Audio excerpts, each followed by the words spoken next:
أبي عبيدة رضي الله عنه قال سمعت رسول الله صلى الله عليه وسلم يقول الصيام جنة ما لم يخرقها. Artinya daripada Hadrat Abu Ubaidah radhiyallahu anhu, beliau berkata, saya telah mendengar Rasulullah sallallahu alaihi wasallam bersabda, puasa adalah perisai selama dia tidak memecahkannya.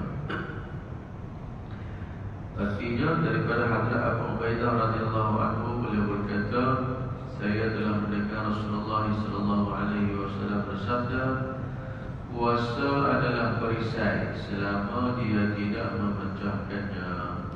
Keterangan maksud puasa menjadi perisai adalah sebagaimana seseorang menjaga keselamatan dirinya dengan perisai, demikianlah itu puasa menjaga seseorang itu daripada musuhnya, iaitu syaitan.